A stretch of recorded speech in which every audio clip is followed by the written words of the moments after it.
Seri 1 Pedang Kayu Harum. Pedang Kayu Harum. Cerita, Hoping Hu. Audiobook, novel silat. Bab 2. Setelah tertawa lagi, 3 orang manusia iblis itu bergerak. Berbarengan dengan gerakan mereka, masing-masing mengarah 3 orang lawan terdekat. Rambut kepala Ang Bin Quibo menyambar ke depan, berlumba cepat dengan rantai tengkorak dan hutim di tangan kedua orang kawannya. 9 orang yang sudah lemah itu maklum bahwa kali ini nyawa mereka tidak berdaya menghadapi kehebatan 3 orang lawan ini, apalagi sekarang setelah mereka terluka dan lemah. Betapapun juga mereka menggerakkan tangan untuk mempertahankan diri. Tiba-tiba terdengar suara mencicit keras dan nyaring sekali, berbarengan berkelebat sinar hijau yang panjang dan tebal, disusul bunyi, cering-cering terang, dan 3 orang manusia iblis itu mencelat mundur sambil mengeluarkan seruan kaget. Tangkisan sinar hijau tadi membuat sebagian rambut kepala Ang Bin Quiong rontok, kedua tengkorak Paksan Quiong berputaran dan kebutan hutim di tangan Pat Jiu Xianong bedol 3 helai. Peristiwa ini bagi 3 orang manusia iblis merupakan hal yang amat hebatnya, karena tak pernah mereka mengira ada orang yang mampu sekali tangkis menolak mundur mereka. Karena kaget dan heran mereka mencelat mundur dan kini mereka memandang dengan mata terbelalak penuh dengan kemarahan. Kiranya di depan mereka telah berdiri Sin Jiu Kiamong yang tersenyum-senyum dan pedang Siang Bok Kiam yang diperebutkan itu berada di tangan kanannya. Kakek ini tenang-tenang saja menoleh ke belakang dan berkata kepada 9 orang tokoh Kang Ou yang memandang dengan mata terbelalak kagum. Harap Kiwi, kalian 9 orang, suka mundur. Biarlah aku menghadapi mereka karena 3 iblis ini adalah tandinganku. Biarpun angkuh dan menjunjung kegagahan, 9 orang ini pun merupakan orang-orang yang mengenal keadaan. Maka sambil menghela napas panjang mereka lalu melangkah mundur dan hanya menonton dari pinggiran. Sin Jiu Kiamong. Kini Paksan Quiong membentak dan menudingkan telunjuk kirinya ke arah muka kakek tua renta itu. Kabarnya engkau telah mengundurkan diri dan tidak mau mencampuri urusan dunia ramai. Bahkan tadi kami mendengar bahwa engkau telah menyerahkan nyawa, tidak hendak melakukan perlawanan. Mengapa sekarang engkau menentang kami? Apakah engkau sudah melupakan kegagahanmu dan hendak melakukan perlawanan? Mengapa sekarang engkau menentang kami? Apakah engkau sudah melupakan kegagahanmu dan hendak mampus sebagai seorang pengecut rendah yang menarik kembali ucapannya yang masih terdengar gemanya? Sin Jiu Kiamong tertawa, kemudian menjawab. Kalian butek Semkui dengarlah baik-baik. Aku sama sekali tidak pernah berjanji kepada kalian bertiga. Aku berjanji kepada 9 orang yang mewakili partai-partai yang pernah kuganggu. Aku berhutang kepada mereka, maka kini aku bersedia membayar dengan nyawaku. Pedang Siang Bok Kiam ini sama harganya dengan nyawaku, maka kalau kalian bertiga datang hendak memperoleh Siang Bok Kiam, harus lebih dulu dapat merampas nyawaku. Bagus.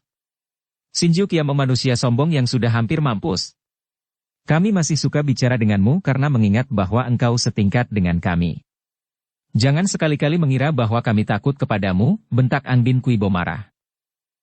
Hehehe, Quibo, dahulu, setengah abad yang lalu, engkau cantik jelita dan memiliki kesukaan yang sama dengan aku, yaitu berenang dalam lautan asmara. Akan tetapi sekarang, hehehe, engkau buruk sekali. Gila. Ang Bin Quibo menerjang dengan kedua tangannya dan 10 buah kuku runcing mengandung racun dahsyat itu sudah mencakar ke arah Sin Jiu Kiamong. Kakek ini menggoyang pergelangan tangannya, sinar hijau berkelebat dan si nenek memekik keras dan cepat menarik kembali kedua tangannya yang dari kedudukan menyerang berbalik terancam dibabat buntung oleh Siang Ho Kiam. 2 orang kawannya tidak tinggal diam. Mereka sudah menerjang maju dan terjadilah pertempuran yang lebih dahsyat lagi daripada tadi. 9 orang sakti yang menonton, hampir berbarengan mengeluarkan seruan-seruan kagum. Mereka adalah orang-orang sakti maka dengan pandang mata mereka yang terlatih, mereka dapat menikmati dan mengagumi permainan pedang Sin Jiu Kiamong yang benar-benar belum pernah mereka saksikan keduanya di dunia ini. Juga mereka merasa ngeri karena setelah kini mereka dapat mengikuti sepak terjang 3 orang iblis itu yang benar-benar luar biasa dan amat berbahaya. Bagi Kang Hong, tentu saja penglihatan pada saat itu lain lagi. Ia tidak melihat lagi Sin Jiu Kiamong dan 3 orang iblis. Bayangan mereka sudah lenyap. Yang tampak olehnya hanyalah segulung sinar hijau seperti seekor naga bermain-main di antar mega-mega yang beraneka warna. Ada mega hitam, ada yang putih dan ada yang kemerahan. Pandang matanya berkunang dan kepalanya menjadi pening sehingga Kang Hong terpaksa harus memejamkan matanya. Kalau dia membuka matanya, dia menjadi silau dan berkunang lagi. Terpaksa dia meremkan terus matanya, dan hanya mendengarkan dengan telinganya. Yang terdengar hanya lengking dan suara bercuitan, tidak tahu dia bagaimana jalannya pertandingan itu, siapa yang menang dan siapa yang kalah. Jangankan bagi mata Kang Hong yang tidak terlatih, bahkan 9 orang sakti yang sudah tinggi tingkat kepandaiannya itu pun menjadi silau dan pening. Makin lama gerakan Sin Jiu Kiam Ong dan 3 orang lawannya, terutama sekali gerakan Raja Dewa Lengan 8, makin cepat sehingga sukar diikuti pandangan mata lagi. Sinar pedang Siang Ho Kiam yang hijau itu mendadak menjadi lebar sekali ketika terdengar Sin Jiu Kiam Ong membentak, dan tampaklah sinar hijau mencuat ke 3 jurusan seperti bercabang, disusul pekik kesakitan 3 orang iblis. Namun tampak jelas oleh 9 orang itu betapa ujung pedang Siang Ho Kiam berhasil melukai dada ketiga orang iblis, dan sebaliknya, pipi kanan Sin Jiu Kiam Ong terkena guratan kuku tangan Angbin Quibo dan punggungnya terkena gebukan sebuah tengkorak yang terbang membalik dan seolah-olah mencium punggung kakek itu. Sin Jiu Kiam Ong terhuyung ke belakang, akan tetapi 3 orang lawannya juga mencelat sampai 3 tombak jauhnya. Mereka kini berdiri saling pandang, tak bergerak.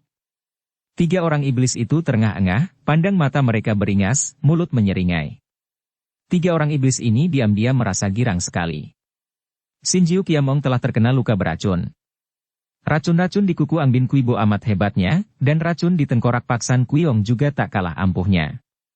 Kalau mereka bertanding lagi, amatlah sukar mengalahkan kakek itu yang benar-benar patut berjuluk Raja Pedang karena permainan pedangnya memang hebat di samping pedang itu sendiri amat ampuh. Akan tetapi kalau mereka mengadu sinkang penggahan tenaga sakti akan membuat racun itu menjalar hebat dan akan membunuh Sin Jiu Kiam Ong. Dada mereka terkena tusukan ujung pedang Siang Bo Kiam, namun karena tubuh mereka kebal dan luka itu tidak terlalu dalam, juga tidak mengandung racun, mereka tidak khawatir untuk mengerahkan seluruh sinkang di tubuh mereka.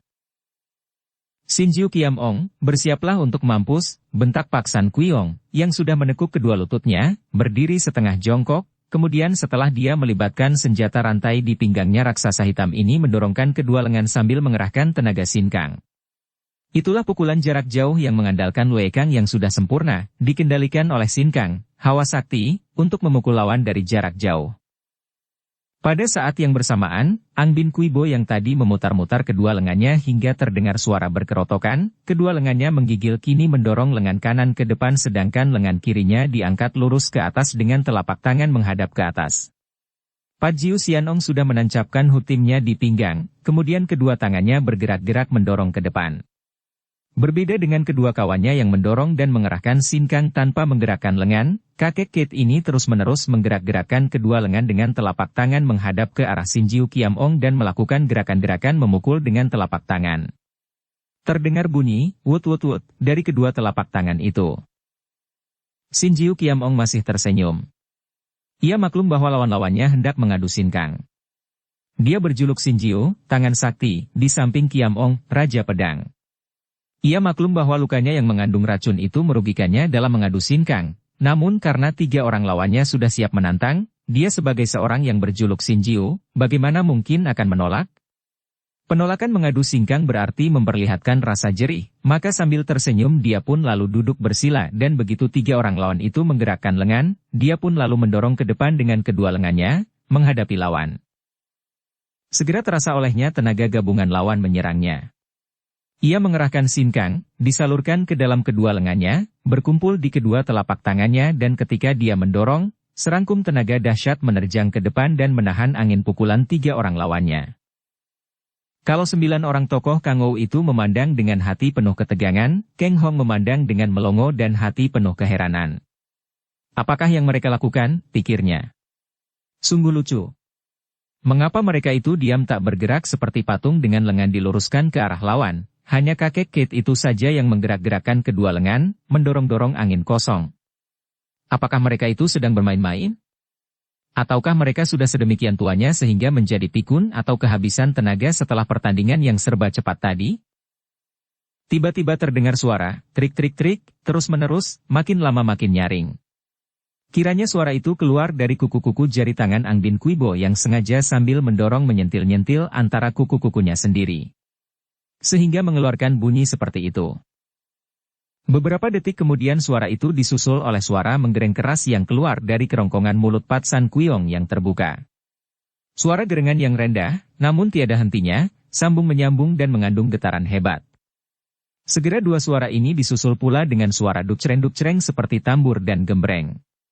Kiranya suara ini keluar dari sebuah tambur kecil yang pinggirannya dipasangi kelenengan. Dengan tangan kirinya Pat Jiu Xianong memegang tambur ini, sedangkan tangan kanan masih didorong-dorongkan ke arah Sin Jiu Kiamong. Tambur itu oleh kakek pendek ini dipukul-pukulkan kepada paha dan lututnya, sekali pukul pada kulit tambur kemudian pada lingkaran sehingga menimbulkan suara dukcereng-dukcereng nyaring sekali. 9 orang itu tiba-tiba duduk bersila dan memejamkan mata. Keng Hong menjadi heran sekali dan lebih kagetlah dia ketika tiba-tiba kedua kakinya gemetar dan dia pun jatuh terduduk. Jantungnya berdebar aneh dan telinganya seperti ditusuk-tusuk rasanya. Ia melihat betapa Sin Jiu Kiamong menjadi pucat wajahnya, tubuhnya menggigil, dahinya penuh keringat dan tubuh kakek yang bersila itu pun mulai gemetar, kedua lengan yang dilonjorkan ke depan bergoyang-goyang. Dia tidak mengerti dan sama sekali tidak tahu bahwa suara-suara yang dikeluarkan oleh 3 orang manusia iblis itu adalah suara mujizat yang mengandung tenaga getaran hebat yang dapat melumpuhkan, bahkan membinasakan lawan. Untung bahwa Keng Hong belum pernah mempelajari Lue Kang karena kalau dia sudah mempelajarinya dan mengerti akan pengaruh suara ini, tentu dia sudah roboh binasa. Memang suara-suara mujizat tidaklah begitu hebat pengaruhnya terhadap mereka yang tidak mengerti sama sekali, hanya menimbulkan suara tidak enak yang menusuk-nusuk telinga, dan getaran itu hanya membuat kaki menggigil dan lemas. Dasar manusia-manusia iblis! Keng Hong menjadi marah karena rasa tidak enak pada telinganya hampir tak tertahankan olehnya. Ia teringat akan sulingnya maka dengan gemas dan marah dia lalu meniup sulingnya. Suara-suara itu begitu bising dan tak enak didengar, pikirnya. Lebih baik aku memperdengarkan suara suling yang merdu untuk mengusir suara tidak enak. Pendapat secara ngawur ini segera dilaksanakan dan tak lama kemudian, suara-suara bising tidak enak itu bercampur dengan suara tiupan sulingnya. Bocah ini memang seorang ahli meniup suling yang berbakat. Karena tidak ada yang membimbing, maka dia merupakan peniup murid alam. Ia dapat menirukan suara-suara yang didengarnya. Kalau hatinya senang, tiupannya mengandung suara yang gembira ria dan tentu terasa oleh siapapun juga yang mendengarnya. Kalau dia berduka atau marah, suara sulingnya tentu membawa getaran perasaannya ini tanpa disadarinya.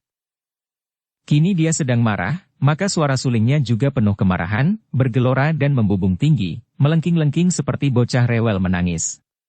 Akan tetapi karena terpengaruh oleh suara lain, kepandaiannya yang timbul dari bakatnya membuat dia meniru suara-suara itu sehingga terdengarlah suara suling yang amat aneh.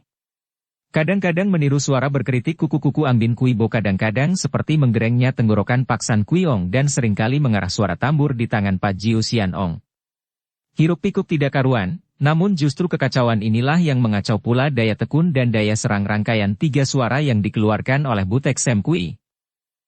Setelah meniup sulingnya untuk menyatakan kemarahannya terhadap suara-suara bising yang tak sedap didengar itu, Keng Hong merasa kekuatannya pulih kembali. Ia mengangkat muka memandang dan melihat betapa kakek tua renta yang duduk bersila itu kini tidak lagi menggigil, sungguh pun wajahnya masih pucat. Sepasang mata kakek itu ditujukan kepadanya, hanya sekilas pandang, namun Keng Hong dapat merasa betapa pandang mata kepadanya itu penuh kagum, rasa syukur dan gembira. Hal ini menimbulkan kegembiraan di dalam hatinya. Keng Hong bukan seorang anak bodoh. Tidak, sebaliknya malah. Dia amat cerdik dan biarpun dia tidak mengerti mengapa demikian, namun dia dapat menduga bahwa suara sulingnya telah membantu kakek ini. Kegembiraannya membuat dia bertekad untuk mengacau terus suara-suara bising yang keluar dari 3 orang manusia iblis itu. Setelah meniup sulingnya makin keras dan makin kacau, dia menghentikan tiupan sulingnya untuk diganti dengan suara nyanyiannya yang nyaring. Bocah ini memang memiliki suara yang nyaring dan cukup merdu. Akan tetapi karena dia ingin mengejek orang-orang yang mengganggu kakek tua itu, dia teringat akan bunyi ujar-ujar dalam kitab-kitab kuno yang dibacanya, yang dia lupa lagi entah dari kitab mana, kemudian dia menyanyikan ujar-ujar itu dengan lagu yang dikarangnya sendiri sejadi-jadinya. Mengerti akan orang lain adalah bijaksana pikirannya, mengerti akan diri pribadi adalah waspada batinnya. Menaklukkan orang lain adalah perkasa tubuhnya, menaklukkan diri pribadi adalah kokoh kuat batinnya. Merasa puas dengan keadaannya berarti kaya raya, memaksakan kehendak kepada orang lain berarti nekat. Tahan tanpa derita berarti terus berlangsung, mati tapi tidak musnah berarti panjang usia. Karena banyak membaca kitab-kitab kuno tanpa mengerti betul maknanya, bocah ini lupa bahwa yang dinyanyikannya adalah ujar-ujar dalam kitab Totik Hing yang menjadi pegangan penganut agama Tu dan tidak tahu bahwa ujar-ujar itu mengandung makna yang amat dalam. Akan tetapi sebagian daripada kata-kata itu kena betul dan mengejek mereka semua yang berada di situ, tidak hanya 3 orang manusia iblis, bahkan juga 9 orang sakti yang kini sudah tidak lagi terpengaruh suara-suara 3 iblis yang dikacau oleh Keng Hong dan yang mendengarkan dengan mata terbelalak. Mereka ini, 9 orang gagah tokoh Kang Ou, mengerti bahwa Sinjiu Kiamong tertolong nyawanya. Tadinya, setelah 3 orang iblis itu menambah penyerangan mereka dengan suara-suara menekan, kakek itu sudah terdesak hebat sekali dan sewaktu-waktu pasti akan roboh binasa. Kini, karena suara itu diganggu, Sinjiu Kiamong kembali dapat menekan mereka 3 orang lawannya. 3 orang iblis itu marah sekali. Mereka menghentikan suara mereka dan sambil berseru marah mereka itu lalu meloncat ke depan, menubruk Sinjiu Kiamong. Kakek ini dalam keadaan masih bersila, juga mengeluarkan seruan panjang, tubuhnya mencelat ke atas menyambut terjangan ketiga orang lawan. Pertemuan hebat terjadi di udara dan terdengar suara nyaring bertemunya senjata disusul jeritan kesakitan 3 orang manusia iblis itu yang terpelanting ke kanan-kiri. Kakek itu pun melayang turun lagi dan berdiri tegak dengan pedang Siang Hok Kiam di tangan. 3 orang manusia iblis itu pucat wajahnya, kulit leher mereka bertiga lecet dan terluka oleh guratan Siang Hok Kiam. Setelah memandang sejenak, mereka itu membalikkan tubuh dan dengan hanya beberapa kali loncatan saja ketiganya sudah lenyap dari tempat itu. Kiranya mereka kini menjadi jerih karena maklum bahwa mereka bertiga tidak akan dapat memenangkan Sinjiu Kiamong, sungguh pun selisihnya hanya sedikit saja. Mereka menyesal mengapa tidak mengundang Lam Hai Sini, wanita sakti Laut Selatan, yang menjadi orang keempat dari Butek Sukui. Setelah 3 orang manusia iblis itu lenyap dari tempat itu, Sinjiu Kiamong menarik nafas panjang dan tiba-tiba dia terhuyung-huyung lalu roboh. Dengan gerakan lemah kakek ini lalu bangkit dan duduk bersila, wajahnya pucat, nafasnya terengah-engah dan tiba-tiba dari mulutnya menetes-netes darah segar. 9 orang tokoh sakti yang melihat keadaan kakek ini, maklum bahwa Sinjiu Kiamong sudah terluka parah dan mereka melihat kesempatan yang amat baik untuk merampas pedang Siang Hok Kiam yang masih berada di dalam genggaman Sinjiu Kiamong. Agaknya mereka itu sudah dapat menerka isi hati masing-masing, karena seperti mendapat komando, 9 orang itu lalu bergerak maju menghampiri Sinjiu Kiamong. Terdengar kakek itu tertawa di balik batu, lalu berkata, "Hahaha, kalian hendak mengambil Siang Hok Kiam? Sudah kukatakan, aku tidak akan melawan, apalagi dalam keadaan seperti ini, Butek Semkui benar-benar tangguh, nah, ambillah siapa yang berjodoh." Ia menancapkan pedang kayu itu di depannya di atas tanah. 9 orang itu tidak ada yang berani bergerak. Mereka percaya bahwa kakek itu tidak akan melarang kalau mereka mengambil pedang, juga maklum bahwa kakek itu sudah lemah sekali. Akan tetapi mereka tidak ada yang berani bergerak karena tahu pula bahwa jika ada yang berani mengambil pedang, tentu akan dihalangi oleh yang lain. Hal ini yang membuat mereka menjadi ragu-ragu. Tahan! Tahan! Kalian orang-orang tua yang tak mengenal malu. Tiba-tiba terdengar teriakan marah dan Keng Hong yang sudah keluar dari tempat sembunyinya itu kini menghampiri Sinjiu Kiamong dan memeluk leher kakek itu dari belakang sambil memandang 9 orang itu dengan pandang mata penuh kemarahan. 9 orang yang mengenal anak ini sebagai bocah yang tadi telah meniup suling mengacau Butek Semkui, memandang heran. Tadi mereka seperti lupa kepada bocah yang amat berani itu karena mereka terlalu bernafsu untuk mendapatkan pedang. Kini baru mereka teringat dan mereka menduga-duga apakah hubungan anak ini dengan Sinjiu Kiamong. "Heh, bocah lancang. Siapakah engkau dan mau apa?" bentak Kyubui Toanio dengan pandang mata marah. Namun Keng Hong tidak mempedulikan nenek itu, melainkan bertanya kepada Sinjiu Kiamong. "Kongkong, kakek, engkau terluka?" "Ah, mereka ini orang-orang yang tak mengenal budi. Shinjiu Qiamong membuka matanya dan memandang bocah itu dengan pandang mata penuh kekaguman dan keharuan. Anehnya, ada 2 butir air mata menitik turun dari kedua mata kakek itu. Dia terlalu bernafsu untuk mendapatkan pedang. Kini baru mereka teringat dan mereka menduga-duga apakah hubungan anak ini dengan Shinjiu Qiamong. Shinjiu Qiamong terkenal sebagai seorang petualang di dunia persilatan yang selalu hidup gembira, tak pernah berduka, apalagi menangis. Bahkan ratusan kali menghadapi ancaman maut sekalipun tak pernah memperlihatkan kedukaan. Akan tetapi sekarang dia menitikkan air mata. Setelah menarik nafas panjang, Shinjiu Qiamong kembali memejamkan matanya. Kang Hong melepaskan rangkulannya pada kakek itu, meloncat di depan Shinjiu Qiamong seolah-olah hendak melindunginya, lalu berkata kepada 9 orang itu. Kalian ini orang-orang gagah macam apa? Tidak mengenal budi, berhati kejam. Siapa tidak tahu bahwa kalau tidak ada kakek ini, kalian sudah mati semua di tangan 3 iblis tadi? Kakek ini yang menolong kalian mengusir 3 iblis dan mengorbankan diri sampai terluka, dan kini kalian tanpa malu-malu hendak membunuhnya. Sungguh pengecut, curang dan kalian ini lebih jahat daripada si 3 iblis. Mereka itu sudah terang orang-orang jahat dan menggunakan nama iblis, mereka sedikitnya lebih jujur daripada kalian. Sebaiknya kalian, tadi ku dengar menggunakan nama sebagai golongan bersih, sebagai pendekar-pendekar perkasa namun kenyataannya kalian ini orang-orang munafik yang hanya pada lahirnya saja bersih namun di sebelah dalam lebih busuk daripada yang busuk. Aku Chia Kang Hong walaupun tidak ada hubungan dengan kakek ini, namun aku sebagai manusia tidak rela menyaksikan kejahatan yang melewati batas. Kalau kalian hendak membunuh penolong kalian ini yang terluka parah, jangan melakukan kekejaman kepalang tanggung, bunuhlah aku terlebih dahulu. Wajah ke-9 orang itu menjadi merah sekali. Ucapan yang keluar dari mulut anak kecil ini tajam dan runcing melebihi pedang yang langsung menghujam ke ulu hati mereka. Akan tetapi urusan yang mereka hadapi jauh lebih besar. Apa artinya maki-makian seorang anak kecil penggembala kerbau?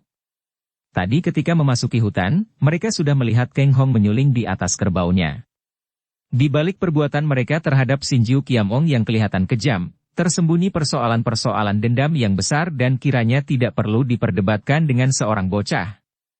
Tak mungkin kalau hanya karena maki-makian bocah ini mereka harus membatalkan niat yang sudah dikandung di hati, dibela dengan perjalanan jauh, bahkan yang hampir saja membuat mereka binasa di tangan Butek Sam Kui.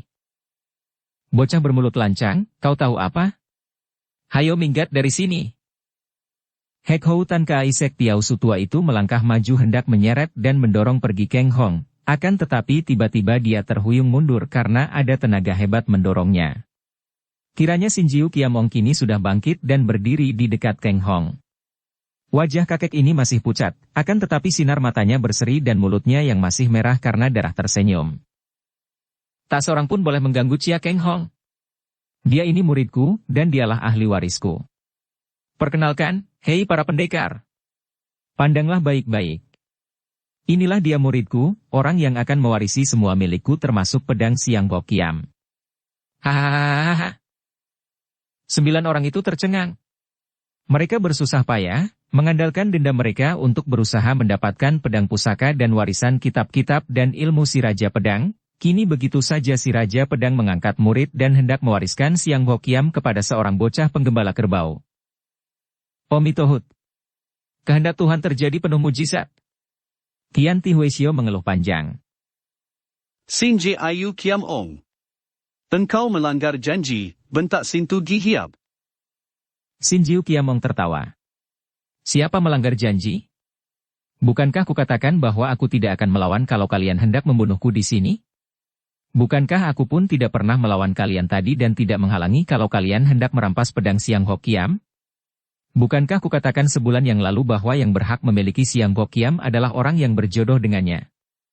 Nah, bocah inilah yang berjodoh dengan aku dan dengan pedang ini. Dan ketahuilah, setelah aku mengangkat murid, tentu saja aku tidak mau mati sekarang. Aku ingin hidup lebih lama lagi untuk mendidiknya, sesuai dengan tugas kewajiban seorang guru. Pergilah kalian, pergilah.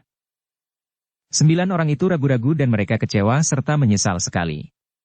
Biarpun Shinjiu Qiamong telah terluka, namun ilmu kepandaiannya yang hebat amat sukar dilawan. Selain itu, mereka sendiri pun telah terluka dan kehilangan senjata. Mereka ini adalah orang-orang cerdik. Mereka tahu bahwa Shinjiu Qiamong sudah amat tua, apalagi menderita luka hebat. Kiranya takkan lama lagi usianya. Dan bocah itu jelas belum mengenal ilmu silat sama sekali. Digembleng bagaimana hebat pun, hanya dalam beberapa tahun apa artinya. Akhirnya mereka tentu akan dapat merampas pedang dan kitab-kitab itu, bukan dari tangan Shinjiu Qiamong, melainkan dari tangan ahli warisnya ini. Pada saat itu, bersilir angin halus dan tahu-tahu di situ telah berdiri seorang Tosu yang berwajah gagah penuh wibawa. Dia ini bukan lain adalah Qiang Tojin, tokoh Kunlun Pai yang berilmu tinggi itu.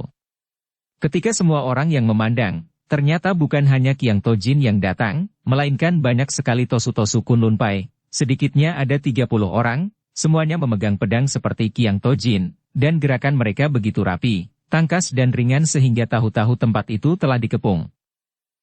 Qiang Tojin sejenak memandang kepada Kang Hong dengan heran, kemudian dia menjura penuh hormat kepada Xianjiu Qiamong dan berkata, "Mohon maaf kepada si Tai Hiap, pendekar besar Shisi, kalau Pinto dan saudara-saudara mengganggu.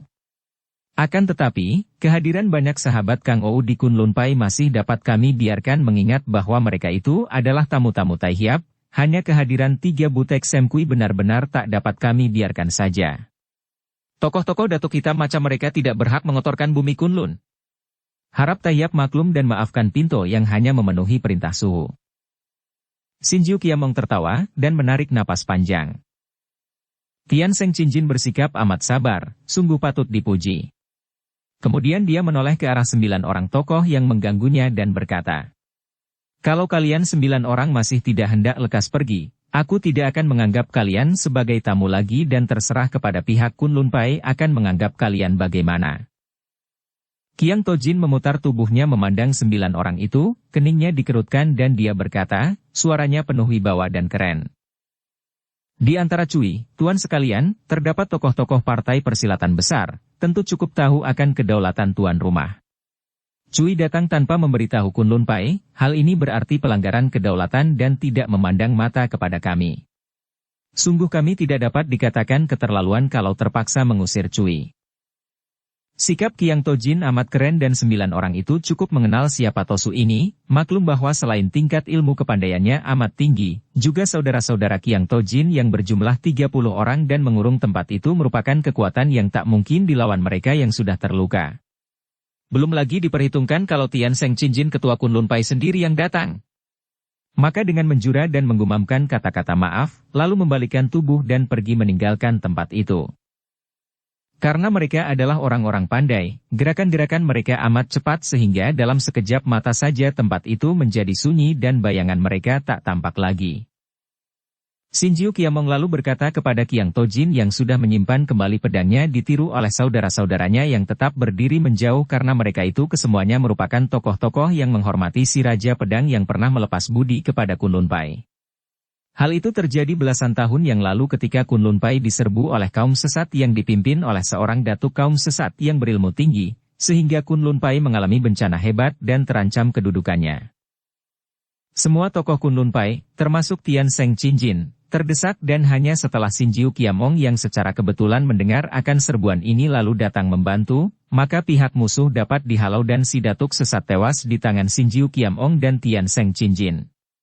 Shinjiu Qiamong lalu dianggap sebagai penolong dan diperbolehkan menggunakan Kiam Koksan, tempat yang tadinya dianggap keramat oleh golongan Kunlun Pai karena dahulu menjadi tempat bertapa suco mereka.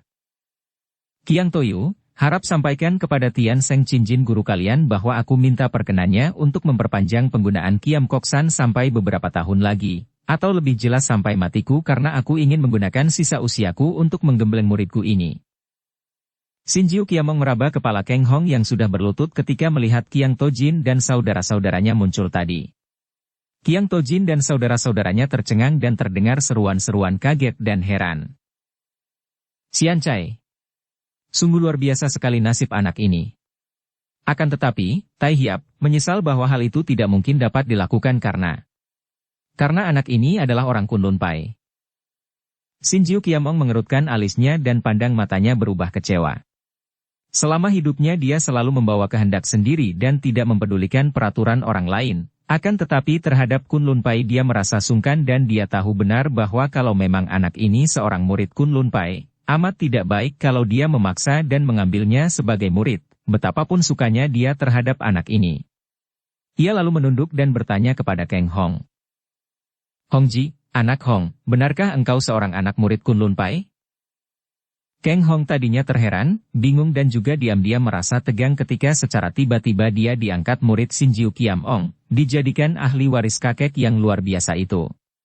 Namun, perasaan yang aneh sekali membuat hatinya menjadi besar dan bahagia dan timbul tekad di hatinya bahwa dia harus menjadi murid kakek ini, harus menjadi seorang pandai untuk menghadapi manusia-manusia jahat, terutama sekali manusia-manusia munafik yang banyak terdapat memenuhi jagat ini. Kini mendengar percakapan antara Tosu penolongnya dan Sinjiu Kiam Ong, dia cepat berkata. Bukan. Aku bukan murid Kunlun Pai. Memang aku bekerja menjadi kacung di Kunlun Pai, akan tetapi aku sama sekali bukan anak muridnya dan sama sekali tidak pernah mempelajari ilmu silat di Kunlun Pai. Kiang Tojin. Apa artinya keterangan yang bertentangan ini? Sinjiu Kiam Ong menoleh kepada Tosu itu dengan pandang mata penuh teguran. Maaf, harap Taihiyap suka mendengarkan penjelasan Pinto. Tadi Pinto sama sekali tidak mengatakan bahwa Kang Hong adalah anak murid Kunlun Pai, hanya mengatakan bahwa dia adalah orang Kunlun Pai. Hendaknya Taihiyap ketahui bahwa anak ini berasal dari sebuah dusun yang dilanda bencana perampokan, seluruh keluarganya musnah dan secara kebetulan Pinto dapat menyelamatkannya dan membawanya ke Kunlun Pai.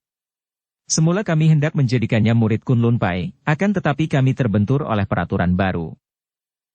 Belum lama ini Suhu membuat peraturan baru bahwa setiap orang anak murid dari Kunlun Pai haruslah seorang penganut agama Tu. Karena Kang Hong tidak mau menjadi calon Tosu, maka sampai kini dia berada di Kunlun Pai selama 2 tahun dan bekerja sebagai pembantu. Namun, kami telah menganggapnya sebagai orang sendiri. Begitukah? Kalau begitu, dia bukan anak murid Kunlun Pai, hanya kacung. Tiada halangan bagiku untuk mengambilnya sebagai murid. Kiang Toyu, apakah engkau berkeberatan kalau dia kuambil murid? Mana Pinto berani, Taihiyap? Hanya saja, hal ini tergantung kepada si bocah sendiri. Kang Hong, Pinto telah menyelamatkanmu daripada bencana. Apakah sekarang kau begitu tak ingat budi dan hendak meninggalkan Pinto? Apakah benar-benar engkau suka menjadi murid Sinjiu Kiam Ong? Kang Hong bangkit berdiri, setelah dia menyaksikan sepak terjang 3 orang manusia iblis dan 9 orang yang mengaku sebagai tokoh-tokoh Kang Ou, hatinya menjadi dingin terhadap Kunlun Pai yang tadinya dia junjung tinggi sebagai pusat orang-orang sakti yang budiman. Ia memandang tajam kepada Kiang Tojin lalu berkata, Totiang, sampai mati pun saya tidak akan menyangkal bahwa Totiang telah menolong nyawa saya dan sampai mati pun saya akan selalu ingat dan akan berusaha membalas budi Totiang itu. Akan tetapi, apakah budi yang Totiang lepas itu mengandung pamrih agar selama hidup saya harus ikut dan menurut segala kehendak Totiang? Apakah Totiang hendak merampas kebebasan saya? Totiang, pernah saya membaca ujar-ujar dalam kitab kuno bahwa budi disertai pamrih bukanlah pelepasan budi namanya, melainkan pemberian hutang yang harus dibayar kembali beserta bunga-bunganya. Apakah Totiang mengutangkan budi kepada saya? Hahaha. Sinjiu Kiam Ong tertawa terpingkal-pingkal dan dia mengelus-elus kepala anak itu. Bocah, engkau penuh dengan semangat menggelora. Kiang Toyu, maafkan saya, ya. Agaknya bocah ini sudah ketularan watakku. Sekarang engkau hendak bilang apa lagi, Toyu? Wajah Kiang Tojin menjadi merah, ia menjadi gemas kepada anak itu karena sesungguhnya tidak ada sedikit pun pamrih di hatinya minta dibalas budi oleh anak itu.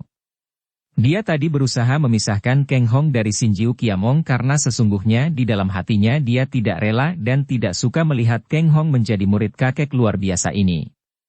Perasaan ini semata-mata timbul karena rasa sayang kepada Kang Hong. Dia mengenal orang macam apa adanya Sinjiu Kiam Ong, seorang yang semenjak mudanya hanya mengandalkan kepandaian malang melintang, seorang petualang yang tidak segan-segan melakukan segala macam kemaksiatan, pengejar kesenangan pemuas nafsu. Ia ingin melihat Kang Hong menjadi seorang yang baik dan dia mengerti bahwa kalau anak ini menjadi murid si Raja Pedang, tentu akan mewarisi pula wataknya yang liar dan jiwa petualangnya. Ia menghela nafas dan berkata, Sian Cai, hanya Tuhan yang mengetahui isi hati manusia. Taihiyap, tidak sekali-kali saya ingin mempengaruhi Kang Hong dan terserahlah kalau memang dia sendiri suka menjadi murid Taihiyap. Hanya ada satu hal yang hendaknya diketahui baik oleh Taihiyap dan terutama oleh Kang Hong sendiri. Karena dia bukan anak murid Kunlun Pai, dan tidak ada sangkut pautnya dengan Kunlun Pai, maka di kelak kemudian hari segala sepak terjangnya tidak ada hubungannya dengan Kunlun Pai. Tai Hiap dipersilahkan menempati Kiam Kok San karena Tai Hiap merupakan seorang penolong Kunlun Pai, akan tetapi kelak, kalau Tai Hiap tidak lagi berada di Kiam Kok San, tentu saja kami akan melarang Kang Hong berada di wilayah kami. Nah, selamat berpisah, Tai Hiap. Semoga Tian selalu melindungi dan melimpahkan berkahnya. Tosu itu memberi isyarat kepada saudara-saudaranya dan setelah menjura ke arah Sinjiu Kiam Ong lalu meninggalkan tempat itu untuk kembali ke puncak dan memberi laporan kepada Tian Seng Chinjin.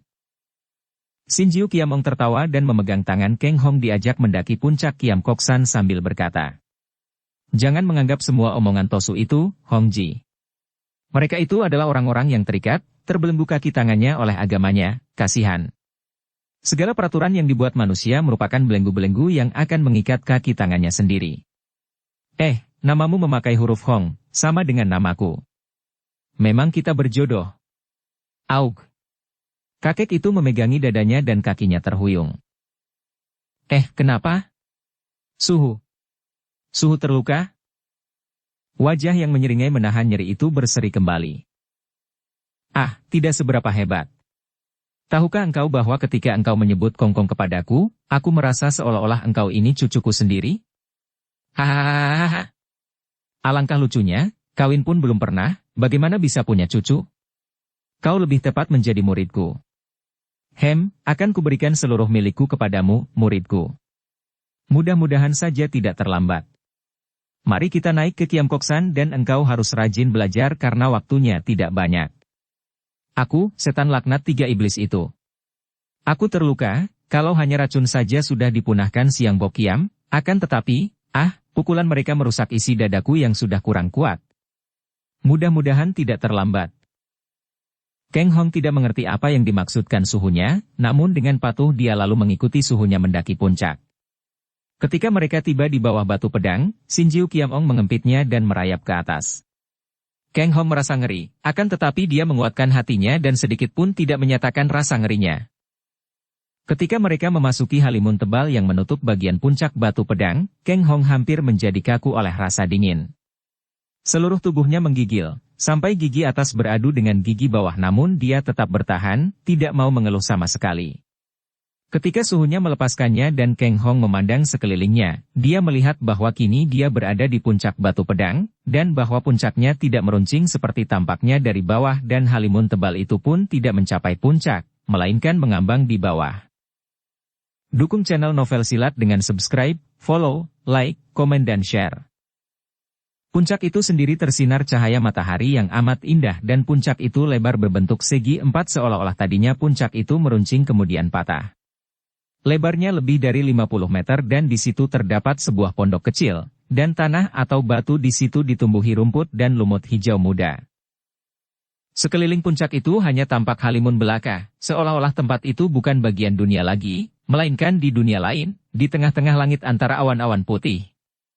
Akan tetapi Kang Hong tidak kuat lagi karena tiba-tiba perutnya menjadi kejang-kejang saking dinginnya dan dia roboh pingsan di dekat kaki gurunya. Kang Hong sadar di dekat api unggun, ketika dia bangkit dan duduk, dia melihat gurunya bersila di dekatnya dan guru ini menempelkan telapak tangan pada punggungnya. Duduklah bersila, Kang Hong, dan atur napas perlahan-lahan. Dengan bantuan api yang panas, tekankan dalam hati dan pikiranmu bahwa hawa sama sekali tidak dingin, bahkan agak panas. Jangan ragu-ragu, ku bantu engkau. Betapa mungkin, bantah hati anak itu. Hawa amat dinginnya, bahkan panasnya api tidak terasa sama sekali olehnya. Kalau tidak ada telapak tangan gurunya menempel di punggungnya, telapak tangannya yang seolah-olah memasukkan hawa panas yang menjalar ke seluruh tubuhnya, tentu dia takkan kuat menahan. Akan tetapi dia mematuhi perintah suhunya, duduk bersila dan bernapas dalam-dalam, panjang-panjang, sambil menekankan keyakinan bahwa hawa sesungguhnya tidaklah sedingin yang dianggapnya semula. Memang tadinya agak sukar, akan tetapi makin hening dia memusatkan perhatian, makin terasa bahwa memang dia keliru menduga. Memang hawa tidaklah amat dingin. Makin lama makin panas sampai mulailah keluar peluh di lehernya. Tubuh kita hanya merupakan alat, muridku. Kalau kuat batin kita, kita akan dapat menguasai alat yang akan melakukan segala perintah otak dan kemauan kita. Engkau harus berlatih seperti ini, memperkuat kemauan sehingga seluruh anggota tubuhmu tunduk dan taat kepadamu. Kalau hatimu bilang panas, kalau menyatakan dingin, tubuhmu harus merasa dingin pula. Demikian kakek itu memberi pelajaran pertama. Guru dan murid itu amat tekunnya. Sukar dikatakan siapa di antara mereka yang lebih tekun, si guru yang mengajar ataukah si murid yang belajar. Keng Hong belajar ilmu dan berlatih tanpa mengenal waktu. Tidak ada perbedaan antara siang atau malam baginya, baik puncak batu pedang itu sedang terang ataukah sedang gelap. Baginya kini tidak ada bedanya karena dia dapat melihat di dalam gelap saking hebatnya gemblengan yang diberikan gurunya.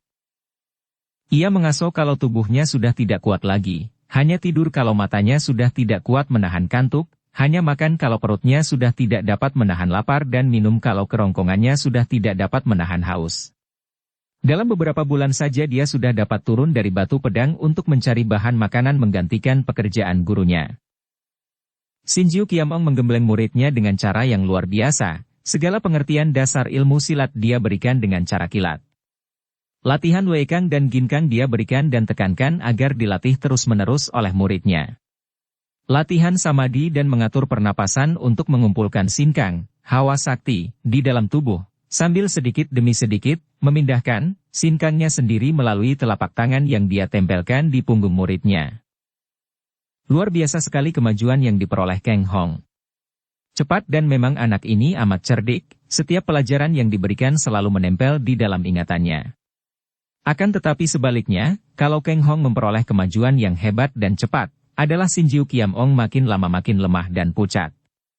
Makin sering kakek ini terbatuk-batuk, kadang-kadang batuknya mengeluarkan darah.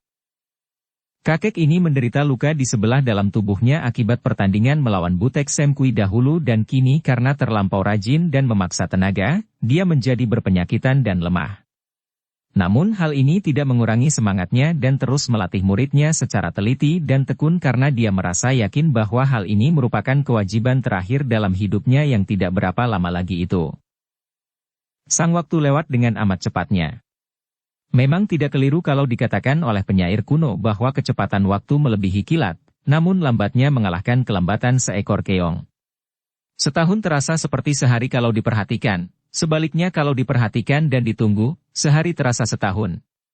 Demikian cepatnya sang waktu berputar sehingga tak tampak dan tak terasa lagi, seolah-olah berhenti, padahal segala sesuatu terseret dan hanyut dalam perputarannya, dilahap dan ditelan habis, untuk kemudian dilahirkan dan dilenyapkan lagi.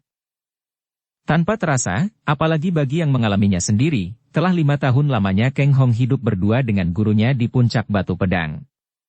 Dari seorang bocah berusia 12 tahun, kini berusia 17 tahun. Tubuhnya tinggi tegap, wajahnya tampan dengan kulit yang segar dan putih kemerahan membayangkan kesehatan sempurna dan kekuatan mujizat tersembunyi di dalam tubuhnya. Pakaiannya sederhana, hanya kain polos berwarna kuning yang kasar, dibuat pakaian secara kasar pula. Warna kuning adalah warna kesukaannya. Akan tetapi, selama 5 tahun itu, kalau muridnya menjadi makin sehat dan kuat, adalah si guru makin lemah dan tua. Kalau orang yang 5 tahun lalu bertemu dengan Sinjiu Kiamong kini melihatnya tentu akan menjadi kaget. Kakek ini sudah kelihatan tua sekali, tubuhnya kurus kering dan hanya sepasang matanya saja yang kadang-kadang tampak berseri penuh semangat, itu pun hanya kalau dia sedang melatih muridnya. Pada hari itu, sinar matahari telah menembus awan tipis menerangi permukaan puncak batu pedang. Seperti biasa, Keng Hong bersila dan berlatih, memusatkan panca indera menerima sinar matahari pagi yang mengandung daya kekuatan mujizat untuk meningkatkan tenaga sinkang di tubuhnya. Seperti biasa pula, gurunya duduk bersila tak jauh dari tempat dia duduk. Keng Hong. Suara gurunya merupakan satu-satunya suara yang akan menyadarkan Keng Hong setiap saat, karena selama 5 tahun ini hanya suara gurunya inilah yang menjadi pusat perhatiannya. Ia cepat sadar dari latihannya dan membuka mata, memandang gurunya. Hati pemuda remaja ini berdebar. Wajah gurunya tampak berbeda dari biasanya, sungguh pun wajah itu masih membayangkan seri dan gembira, namun ada sesuatu yang menonjol, sesuatu pada wajah pucat dan kurus itu yang membuat jantungnya berdebar. Wajah gurunya hari ini seperti matahari tertutup awan tebal, suram-muram kehilangan cahayanya. Su memanggil Tecu. Ada perintah apakah, Suhu? Xin Jiu Qiamong tersenyum dan mengangkat lengannya yang kiri, gerakannya lemah ketika dia menggapai. Mendekatlah, Kang Hong, dan bersilalah di depanku sini, aku ingin bicara denganmu. Kang Hong menjadi makin heran. Sikap gurunya ini pun tidak seperti biasanya. Tentu ada sesuatu yang amat penting. Ia cepat bangkit dan menghampiri suhunya, lalu duduk bersila di depan suhunya. Karena baru sekali ini selama 5 tahun dia berdekatan dengan gurunya dalam keadaan tidak sedang berlatih, maka dia mendapat kesempatan untuk memandang penuh perhatian dan kini ternyatalah olehnya betapa suhunya amat kurus, tinggal kulit membungkus tulang dan bahwa hanya oleh daya tahan yang luar biasa saja suhunya dapat bertahan selama ini. Ia kini sudah mengerti bahwa suhunya menderita luka-luka parah di sebelah dalam tubuh yang akan merenggut nyawa setiap orang dalam waktu beberapa bulan saja. Namun suhunya dapat bertahan sampai 5 tahun. Kang Hong, tahukah engkau sudah berapa lama kau berada di tempat ini? Tecu tidak terlalu memperhatikan, akan tetapi melihat banyaknya perubahan musim, tentu kurang lebih 5 tahun. Benar, memang sudah 5 tahun, muridku. Dan sudah banyak kau belajar dariku. Sayang waktunya amat tergesa-gesa sehingga terpaksa aku hanya memperbanyak latihan ginkang dan luekang kepadamu. Mengenai gerak cepatmu dan tenaga dalam, kurasa sudah cukup sebagai landasan dan aku tidak khawatir kau akan mudah terkalahkan orang lain. Akan tetapi ilmu silatmu. Tidak ada waktu bagi kita sehingga hanya dasar-dasarnya saja kau kuasai.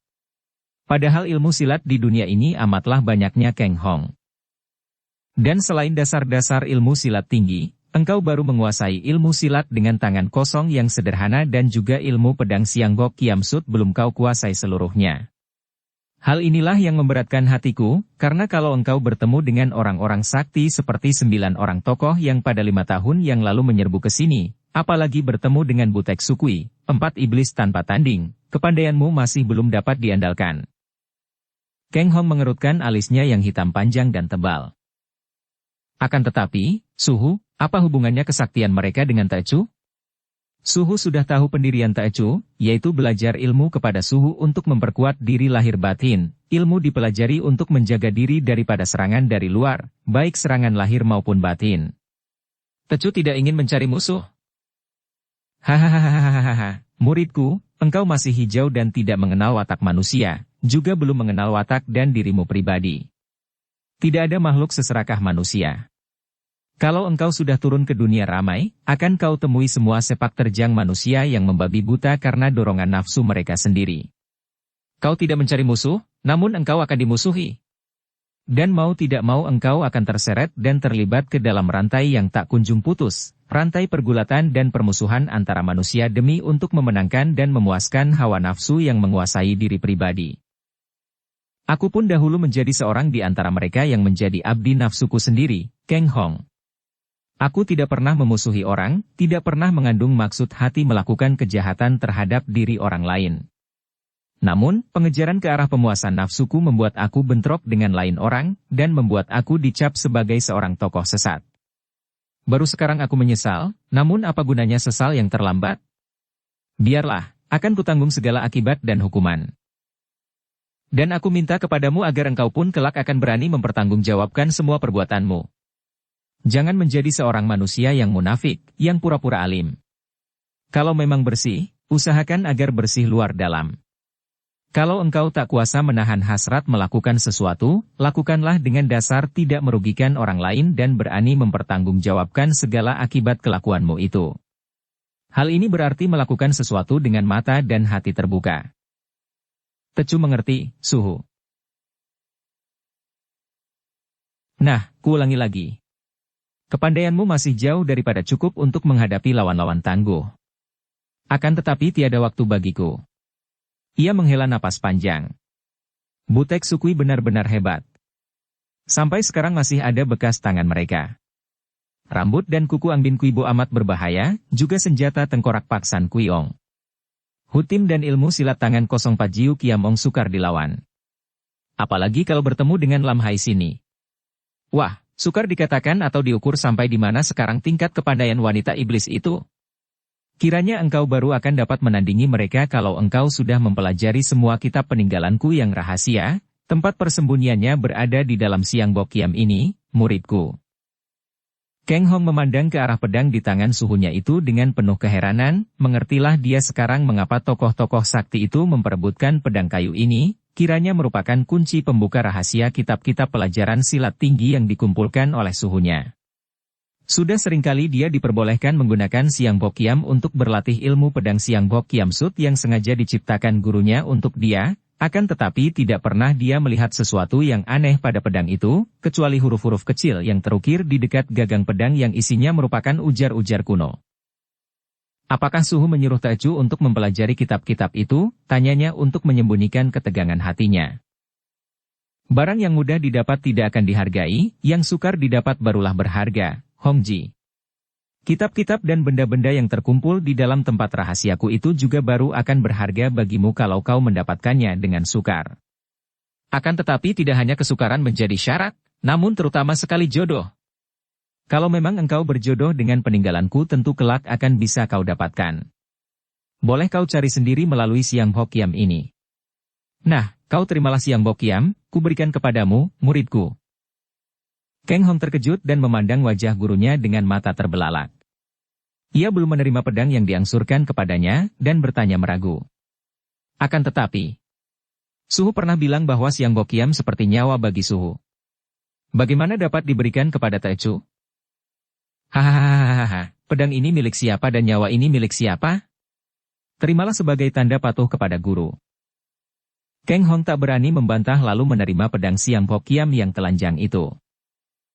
Kang Hong, biarpun pusaka warisanku harus kau cari dengan dasar jodoh dan kesukaran, namun ada sesuatu yang dapat kuberikan kepadamu selain Siang Bok Kiam, dan mudah-mudahan pemberianku ini akan dapat menjadi perisai bagimu menghadapi lawan-lawan tangguh. Selipkan Siang Bok Kiam di pinggang dan mendekatlah. Kang Hong menyelipkan pedang kayu di ikat pinggangnya kemudian menggeser duduknya mendekati suhunya. Sinjiu Kiamong mengangkat kedua tangannya, yang kiri dia taruh di atas ubun-ubun kepala Kang Hong, yang kanan diletakkan di punggung pemuda itu dan dia berkata lirih. Pusatkan segala dan buka semua, Kang Hong, pergunakan sinkangmu untuk membuka semua jalan darah, jangan menentang sedikit pun juga, dan bantu dengan daya penyedot. Suhu hendak. Kang Hong gelisah karena dia sudah beberapa kali menerima bantuan hawa sinkang yang disalurkan suhunya ke dalam tubuhnya dan yang selalu mengakibatkan kelemahan tubuh suhunya sehingga akhirnya dia minta-minta agar suhunya tidak mengulangi hal itu. Kini suhunya hendak melakukannya lagi. Apakah dalam saat terakhir ini muridku hendak membantah perintah gurunya? Suara ini halus namun penuh wibawa dan sekaligus memusnahkan niat hati Kang Hong hendak menentang. Ia terpaksa lalu bersila dan memusatkan perhatiannya, membuka semua jalan darah dan mengosongkan hawa di pusarnya untuk menerima saluran hawa sinkang gurunya. Sebentar saja sudah terasa oleh Kang Hong betapa hawa yang amat kuat menerobos masuk melalui kepala dan punggungnya, hawa yang sebentar hangat, lalu panas dan perlahan-lahan berubah dingin lalu panas kembali. Terasa juga olehnya betapa dari dirinya sendiri timbul semacam tenaga menyedot yang membuat aliran hawa sinkang itu makin lancar menerobos, berputaran di dalam pusarnya lalu buyar dan menyusup-nyusup ke seluruh bagian tubuhnya. Hebat bukan main sinkang dari suhunya dan hampir dia tidak kuat menerimanya.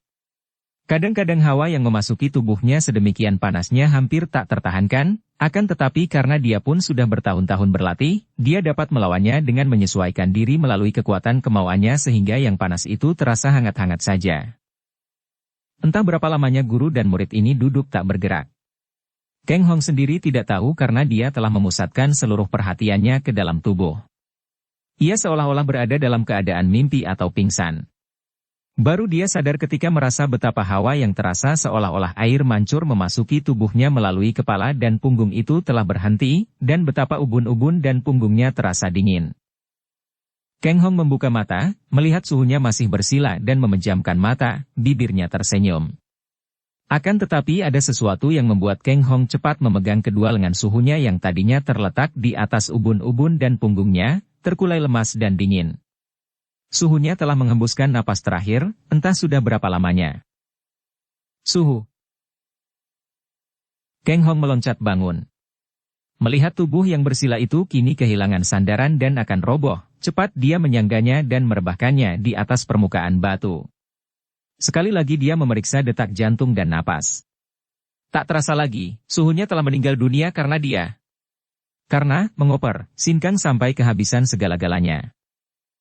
Tiba-tiba Kang Hong meraung, meloncat berdiri dengan muka merah sambil memandang kedua tangannya. Ia merasa seakan-akan dialah yang membunuh suhunya. Mengapa dia tadi begitu bodoh dan mau saja padahal ini akan membahayakan kesehatan suhunya? Rasa duka, menyesal dan marah kepada diri sendiri membuat wajah pemuda itu menjadi merah dan beringas. Tiba-tiba dia memekik lagi dan tubuhnya melesat ke arah permukaan puncak batu pedang yang menonjol setinggi orang, tangannya menghantam. Piar! Batu gunung yang keras itu hancur berantakan menjadi kepingan-kepingan kecil yang berterbangan ke sana-sini. Kang Hong berdiri dan ternganga heran. Memang dia telah memiliki kekuatan Sin Kang yang tidak lemah, namun biasanya kalau dia memukul batu, tentu hanya akan memecahkan bagian ujung saja. Akan tetapi sekali ini, dari tangannya keluar kekuatan yang sedemikian hebatnya sehingga batu menonjol setinggi orang itu hancur sama sekali sedangkan tangannya tidak merasakan nyeri sedikit pun juga. Rasa girang, tercengang, kaget dan duka bercampur menjadi satu, membuat dia terharu sekali. Sin Kang yang disalurkan ke tubuhnya tadi oleh gurunya ternyata membuat dia memiliki tenaga yang hebat, bahkan loncatannya juga 10 kali lebih cepat daripada biasa. Gin Kang dan Wei Kang di tubuhnya sekaligus mendapat kemajuan yang amat luar biasa. Ia melesat lagi ke dekat suhunya dan menangis sambil memeluk mayat Sin Jiu Kiam Ong. Sesuai dengan pesan Sin Jiu Kiam Ong yang pernah dinyatakan kepadanya, Kang Hong mengangkat jenazah gurunya itu dan meletakkannya ke dalam gubuk kecil tempat gurunya beristirahat. Kemudian, setelah menangisi mayat itu dan bersembahyang tanpa upacara karena tiada alat, memohon kepada Tian agar dosa-dosa gurunya diperingan hukumannya dan arwah gurunya mendapatkan tempat yang baik, Kang Hong lalu membakar gubuk itu. Dengan hati penuh keharuan dia menjaga dan memandang api yang berkobar membakar gubuk berikut jenazah Sin Jiu Kiam Ong. Karena dia harus selalu menambah bahan bakar, pembakaran jenazah ini memakan waktu setengah hari lamanya. Kemudian, sesuai pula dengan pesan suhunya, dia mengumpulkan abu jenazah dan pada malam hari itu, disaksikan laksaan bintang yang menghias langit biru, Kang Hong menabur-naburkan abu itu dari puncak batu pedang. Angin bertiup dan membawa abu itu bertebaran ke segenap jurusan, seolah-olah Sin Jiu Kiam Ong benar-benar kini bersatu dengan alam di sekeliling tempat yang dicintanya itu. Semalam suntuk Kang Hong duduk melamun, selain terkenang kepada suhunya juga memikirkan keadaan dirinya sendiri. Tadinya dia tidak pernah memikirkan keadaan dirinya karena setiap hari seluruh perhatiannya dia curahkan untuk belajar dan berlatih, dan selain itu ada gurunya di sampingnya yang membuat dia tidak merasa kesepian. Akan tetapi sekarang, setelah Sin Jiu Kiam Ong tidak ada lagi, bahkan tidak ada lagi bekas-bekasnya, dia mulai merasa dan melihat kenyataan bahwa dia sesungguhnya hanya seorang diri saja di dunia ini. Setelah gurunya tidak ada, apa yang akan dilakukan?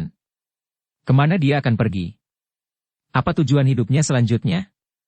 Kembali ke kampung halaman? Dia masih ingat akan kampung halamannya, Dusun Kuibun di mana dia terlahir dan bermain-main sampai usia 10 tahun. Akan tetapi, mau apa dia kembali ke Kuibun? Keluarganya sudah terbasmi habis, rumah tidak ada, dan kembalinya ke sana hanya akan membongkar kenangan-kenangan lama yang amat tidak menyenangkan hati. Ke kuil Kunlun Pai? Di sana banyak orang-orang yang baik hati, tosu-tosu yang selain baik dan ramah terhadapnya, seperti pernah dia alami sampai 2 tahun lamanya. Akan tetapi dia teringat akan pesan Qiang Lojin kepada Sin Jiu Kiam Ong bahwa karena dia bukan orang Kunlun Pai, dia tidak boleh tinggal di Kunlun Pai, bahkan tidak diperkenankan tinggal di batu pedang yang berada di Kiam Kok San kalau suhunya tidak ada. Habis kemana? Tetap tinggal di situ? Tidak mungkin. Dia bukan seorang yang nekat dan tak tahu malu. Dia maklum bahwa gurunya dan dia adalah orang-orang yang mondok, karena Kiam Kok San merupakan wilayah Kunlun Pai. Dan kalau tuan rumah tidak memperbolehkan tinggal di situ, dia pun tidak sudi memaksa. Akan tetapi kalau pergi, kemanakah? Dalam bingungnya, Kang Hong teringat kepada suhunya. Andai kata dia menjadi suhunya, apa yang akan dilakukannya? Suhunya seorang yang selalu hidup gembira ria, jangankan berduka, bingung dan takut pun tak pernah dikenalnya. Teringat dia akan semua cerita suhunya tentang diri suhunya di waktu muda. Masih terngiang di telinganya ucapan yang keluar dari bibir tua yang masih tersenyum, wajah cerah dan mata berseri itu. Hidup satu kali di dunia, apa gunanya berkeluh kesah dan berhati susah? Kegembiraan dan kesenangan dapat dinikmati, tinggal meraih saja. Semua berkah yang sudah dilimpahkan kepada dia untuk kita, mengapa mesti disia-siakan? Nikmatilah berkah itu. Kang Hong mulai berseri wajahnya. Sambil menengadah memandang bintang-bintang di langit, dia mengenang semua cerita suhunya dan mengenang kembali semua ucapan-ucapannya. Aku paling suka akan keindahan. Tamasya alam yang indah, makanan lezat, bunyi-bunyian merdu ganda yang harum, wanita-wanita cantik. Kita sudah dianugerahi mata, hidung, telinga, mulut. Pergunakanlah sebaik-baiknya untuk menikmati berkah-berkah yang memenuhi dunia. Pergunakan matamu untuk segala keindahan dan menikmatinya. Lihat tamasya alam yang amat indahnya, lihat bunga-bunga yang cantik, lihat wanita-wanita yang jelita. Pergunakan telingamu untuk menikmati segala bunyi-bunyian yang merdu, burung-burung berkicau, marga satwa berdendang, alat tetabuhan dan nyanyian merdu. Mulut? Nikmati segala makanan yang lezat karena memang itu hak kita. Rasakanlah segala rasa di dunia ini. Manis, asin, gurih, masam dan pahit. Hidung? Pakailah untuk menikmati hidup, untuk mencium ganda yang harum, sedap dan wangi. Pendeknya, selama 100 tahun aku hidup cukup penuh kenikmatan dan sekarang menghadapi mati aku tidak penasaran dan menyesal lagi, Kang Hong. Kang Hong tersenyum pahit mengenang ucapan suhunya ini. Biarpun pada lahirnya dia tidak berani membantah, namun di dalam hatinya dia kurang menyetujui pendapat tentang hidup seperti yang dikemukakan suhunya. Mungkin sudah terlampau banyak dia dipengaruhi kitab-kitab kuno yang mengajarkan tentang filsafat hidup, tentang kesusilaan peradaban dan kebudayaan. Gurunya tidak mempedulikan semua itu. Gurunya pengejar kesenangan duniawi. Namun, sungguh pun dia tidak menyetujui pendapat suhunya yang dalam hal ilmu bun, sastra, tidaklah amat mendalam pengetahuannya, dia dapat menemukan kesederhanaan dan kejujuran yang tak dibuat-buat. Dan tahu pula bahwa di balik cara hidup ugal-ugalan seperti suhunya itu tersembunyi dasar watak yang baik dan gagah perkasa. Entah berapa ratus orang wanita cantik yang menjadi kekasihku, Kang Hong. Demikian suhunya pernah bercerita. Aku tidak pernah menolak cinta kasih seorang wanita. Wanita bagiku adalah bunga yang membutuhkan belayan dan kasih sayang. Karena itu tak pernah aku menolaknya, tidak peduli dia itu cantik jelita, manis, buruk, muda ataupun tua. Tentu saja terutama sekali yang cantik molek. Tidak peduli dia itu gadis, janda, atau sudah bersuami, sudah beranak atau bercucu. Aku menerima kedatangan mereka dengan hati dan kedua lengan terbuka. Hanya satu yang merupakan pantangan bagiku, yaitu bahwa aku tidak sudi mendekati wanita yang tidak suka menerima kedatanganku. Aku tidak sudi menggagahi wanita yang tidak menghendaki aku. Aku tidak sudi cinta sepihak saja. Teringat akan ini, Kang Hong menggeleng-geleng kepalanya. Suhunya benar-benar seorang mata keranjang. Pelahap wanita. Tentu saja dia tidak mau seperti suhunya, akan tetapi dia terharu kalau teringat akan pendirian terakhir suhunya yang tidak sudi menggagahi wanita yang tidak cinta kepadanya. Tentu saja merupakan hal yang amat buruk kalau suhunya berzina dengan wanita yang bersuami, akan tetapi kalau si wanita itu sendiri suka, sungguh dia tidak tahu harus menilai bagaimana. Hanya satu pesanku, Kang Hong, engkau boleh mencinta 1000 wanita, akan tetapi jangan sekali-kali membiarkan kakimu terikat oleh pernikahan. Sekali engkau terikat, akan lenyaplah kebebasanmu dan tak mungkin pula hidup seperti aku dapat dipertahankan. Kang Hong makin bingung. Soal-soal tentang cinta dan pernikahan masih belum menarik perhatian. Betapapun juga suhunya bukanlah golongan Jai Huaket, penjahat pemerkosa wanita.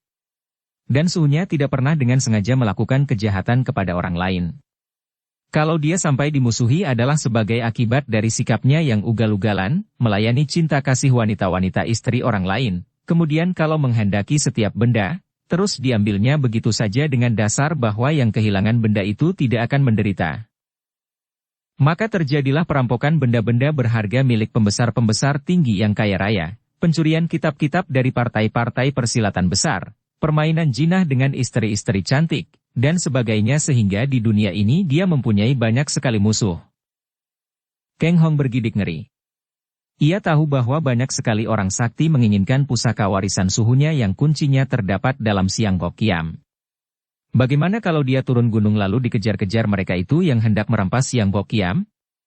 Gurunya selama ini dapat mempertahankan pedangnya, akan tetapi bagaimana dengan dia? Musuh terlalu banyak, dan di antara mereka banyak yang sakti.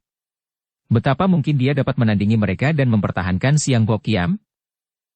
Kiranya engkau baru akan dapat menandingi kesaktian mereka itu kalau engkau sudah mempelajari semua kitab-kitab peninggalanku. Demikian antara lain gurunya meninggalkan pesan sebelum menutup mata. Dan rahasianya berada di Siang Bo Kiam. Mengapa turun gunung sebelum dia mendapat bekal kesaktian yang akan cukup kuat dipakai mempertahankan Siang Bo Kiam? Lebih baik dia mencari dan mempelajari kitab-kitab itu. Pada keesokan harinya, Kang Hong mulai memeriksa dan meneliti pedang Siang Bo Kiam. Pedang itu tidak bersarung, pedang telanjang yang terbuat daripada bahan kayu yang berbau sedap harum. Warnanya kehijauan dan kerasnya melebihi baja. Kang Hong meraba-raba pedang Siang Bo Kiam dan meneliti ukiran huruf-huruf kecil yang pernah dilihat dan dibacanya. Kini dia memeriksa dan membacanya kembali. Kebijaksanaan tertinggi seperti air. Tulus dan sungguh mengabdi kebajikan tukang saluran mengalirkan airnya kemana dia suka. Kang Hong mengerutkan keningnya. Sepanjang pengetahuannya, Sin Jiu Kiamong gurunya itu adalah orang yang paling memandang rendah para pendeta yang dia anggap orang-orang munafik yang pura-pura suci. Karena itu, pengetahuan suhunya tentang kitab-kitab suci hanya sepotong-sepotong dan ngawur saja. Akan tetapi mengapa pedang itu diukir dengan bait-bait yang terdiri dari kata-kata yang hanya dipergunakan dalam kitab-kitab suci? Sudah jelas bahwa gurunya yang membuat huruf-huruf ini. Dia mengenal huruf tulisan suhunya yang bengkak-bengkok tidak dapat dikatakan indah. Namun orang yang sudah dapat menuliskan huruf-huruf kecil pada tubuh Siang Bo Kiam, kiranya di dunia ini hanya dapat dihitung dengan jari tangan. Apakah artinya huruf-huruf itu? Apakah artinya sajak yang bukan sajak, ujar-ujar yang setengah matang itu? Kang Hong merasa seperti sering membaca kalimat-kalimat ini, akan tetapi setelah dia ingat-ingat, dia tahu betul bahwa tidak ada ujar-ujar seperti itu bunyinya dalam kitab yang manapun juga. Sehari semalam lamanya dia merenungi arti 3 baris tulisan ini, namun tetap saja dia tidak dapat mengerti. Akhirnya dia berpendapat bahwa mungkin rahasianya bukan terletak dalam baris-baris sajak yang tidak karuan ini, melainkan pada pedang itu sendiri. Diperiksanya pedang itu, ditekan sana-sini, dicarinya kalau-kalau ada bagian yang mengandung rahasia. Namun tak berhasil menemukan sesuatu yang aneh di pedang itu kecuali huruf-huruf tadi. Kang Hong telah berlatih ketekunan selama 5 tahun di tempat itu, maka kini pun dia tidak mudah putus asa. Dengan tekun dia lalu mencari-cari di seluruh permukaan puncak batu pedang memeriksa kalau-kalau ada gua rahasia, atau ada lubang-lubang yang cocok dengan ukuran pedang untuk dicongkel, kalau-kalau di situ terdapat pintu rahasia tempat penyimpanan pusaka suhunya. Namun, sampai sebulan sejak suhunya meninggal dunia, dia tidak berhasil menemukan pusaka itu di permukaan puncak batu pedang. Sementara itu, persediaan buah-buahan telah habis. Maka diambilnya keputusan untuk meninggalkan tempat itu, sesuai dengan pesan Qiang Tojin karena dia merasa tidak berhak tinggal di situ lebih lama lagi. Untuk penghabisan kali ini dia berlutut dan bersembahyang ke 4 penjuru sambil menyebut nama suhunya, kemudian menyelipkan Siang Bo Kiam di sebelah dalam bajunya. Ketika menyelipkan Siang Bo Kiam ini, dia tersenyum dan menoleh ke sebuah sudut di atas permukaan puncak batu pedang. Ia merasa girang bahwa akhirnya timbul keberaniannya untuk turun dan menghadapi apa saja dengan dada lapang. Dia sudah lupa akan watak ayah bundanya, namun dia masih ingat benar akan watak gurunya. Gurunya seorang periang, mengapa dia sebagai muridnya tidak mencontoh watak guru? Dia harus menghadapi segala rintangan yang mungkin timbul dengan hati riang dan penuh kepercayaan kepada diri sendiri. Dia kini bebas lepas seperti seekor burung terbang di udara. Mengapa tidak gembira? Dengan wajah berseri pemuda remaja yang tampan ini lalu menuruni puncak ini.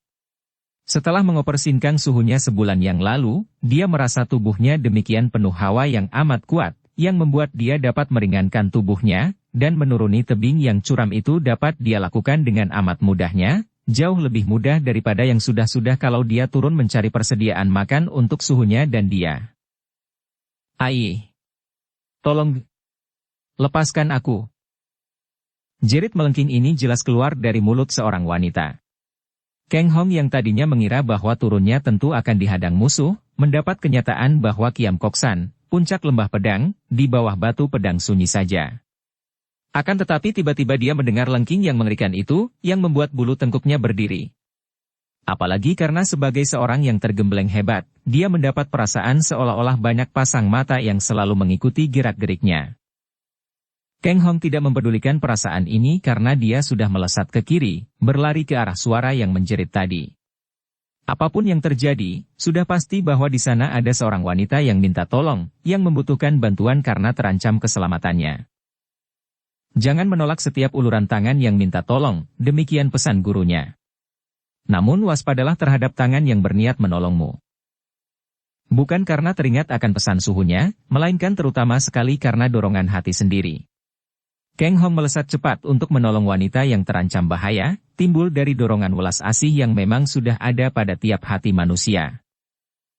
Tak lama kemudian tibalah dia di sebuah lapangan terbuka dan dia tercengang. Di situ telah berkumpul puluhan orang Tosu Kunlun Pai dan di depan sendiri tampak penolongnya, Qiang Tojin berdiri dengan sikap angker, tangan kirinya mencengkeram pundak seorang wanita cantik yang meronta-ronta dan merintih-rintih. Dan selain tokoh-tokoh Kunlun Pai, tampak pula Tian Seng Qinjin sendiri berdiri dengan bersandar pada tongkatnya. Ketua Kunlun Pai ini tampak sudah tua sekali dan sikap mereka semua yang kini memandang Kang Hong membayangkan bahwa mereka itu memang sedang menantinya. Kang Hong menghentikan larinya dan otomatis dia menoleh.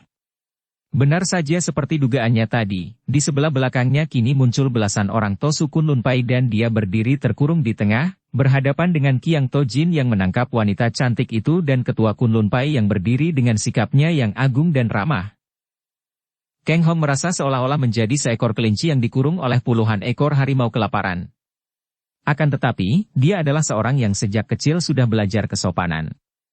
Melihat Qiang Tojin yang menjadi penolongnya dan para Tosu Kunlun Pai yang pernah melepas budi selama 2 tahun kepadanya, dia cepat-cepat menjatuhkan dirinya berlutut di depan Tian Seng Qinjin dan Qiang Tojin sambil berkata, "Boan Tue, saya yang rendah, bekas kacung Chia Kang Hong datang menghadap para Lo Cian Wei, orang-orang tua gagah, mohon dimaafkan segala kesalahan Boan Tue." Tian Seng Qinjin tersenyum lebar dan Qiang Tojin berseri wajahnya lalu menggerakkan tangannya yang mencengkeram pundak wanita itu sambil berkata kepada anak muridnya, "Belenggu wanita jahat ini." 2 orang Tosu lalu datang dan mengikat kaki tangan wanita itu pada sebatang pohon. Kang Hong melirik dengan ujung matanya, melihat betapa wanita yang usianya sekitar 20-an tahun dan amat cantik jelita itu menangis perlahan sehingga hatinya merasa kasihan sekali. Akan tetapi dia segera mengalihkan perhatiannya ketika Qiang Tojin berkata, "Baik sekali, Kang Hong. Bangun dan berdirilah karena engkau bukan anak murid kami, juga bukan kacung kami lagi. Sudah sebulan lamanya kami menunggu. Apakah yang menyebabkan engkau terlambat sampai sebulan baru turun dari Kiam Koksan?" Kang Hong terkejut. Kiranya para Tosu Kunlun Pai ini sudah tahu bahwa suhunya telah meninggal sebulan yang lalu dan diam-diam telah menjaga dan menanti dia turun dari puncak batu pedang. Yang menjaga dan memata-matai di Kiam Koksan hanyalah murid-murid Kunlun Pai. Agaknya ketua Kunlun Pai dan Qiang Tojin masih belum berani melanggar pantangan untuk mengotori Kiam Koksan. Kemudian dia teringat betapa dia telah membakar jenazah suhunya di dalam pondok. Agaknya pembakaran itulah yang memberitahukan para Tosu. Sebelum dia menjawab, karena melihat dia meragu dan bingung, Qiang Tojin sudah berkata lagi. "Kami melihat betapa asap mengebul dari puncak Kiam Koksan. Kami tidak suka mengganggu seorang murid yang berkabung atas kematian gurunya, maka kami hanya menunggu. Akan tetapi, alangkah banyaknya orang yang telah menanti-nantimu, Kang Hong. Wanita jahat ini adalah orang terakhir dari kaum sesat yang menunggumu turun gunung dan yang sudah siap menurunkan tangan jahat kepadamu." "Bohong. Tosu Bau tak pernah mandi. Siapa yang hendak turun tangan jahat terhadap pemuda itu? Aku hanya ingin menonton keramaian, kemudian tersesat di sini dan kalian menggunakan pengeroyokan menangkap aku. Cih, tak tahu malu. Segerombolan kakek tua bangka mengeroyok seorang gadis. Kau kira aku tidak tahu? Kalian hanya berpura-pura menjadi pendeta, padahal menggunakan kesempatan untuk meraba-raba dan membelai-belai tubuhku dengan alasan hendak menangkap seorang penjahat. Hebat sekali penghinaan ini. Banyak di antara para Tosu Kunlun Pai menjadi merah sekali mukanya, entah merah karena malu ataukah karena marah. Akan tetapi yang jelas, banyak di antara mereka yang melotot marah dan memandang wanita cantik itu penuh kebencian. Namun Qiang Tojin dan Tian Seng Qinjin hanya tersenyum, sedikit pun tidak terpengaruh oleh ucapan-ucapan menghina itu. Kiang Tojin hanya membalikkan tubuhnya dan tiba-tiba tangan kanannya bergerak ke depan dengan jari telunjuk menuding ke arah wanita yang terikat di pohon itu. Jarak di antara mereka ada 3 meter, akan tetapi terdengar angin bercuit dan tubuh wanita itu menjadi lemas dan ia tak dapat mengeluarkan suara lagi karena ia telah terkena totokan yang dilakukan dari jarak jauh. Hanya matanya saja yang memandang dengan mendelik penuh kemarahan. Diam-diam Kang Hong terkejut dan kagum sekali. Juga merasa betapa ketekunannya selama 5 tahun ini sesungguhnya tidak ada artinya kalau dibandingkan dengan tingkat kepandaian Tosu yang menjadi penolongnya ini. Sebagai orang yang pernah mempelajari ilmu silatnya masih kalah jauh sekali oleh Kiang Tojin, dan agaknya kalau harus melawan Tosu ini, belum tentu dia sanggup bertahan sampai 5 jurus. Kang Hong, ketahuilah bahwa kaum sesat dan orang-orang gagah yang menaruh dendam kepada gurumu selalu mengincarmu untuk merampas pedang Siang Hokiam dan rahasia penyimpanan kitab-kitab gurumu. Kami para Tosu Kunlunpai sama sekali bukanlah orang-orang serakah dan tidak menghendaki apa-apa, baik dari Shinjiu Kiam-ong atau dirimu.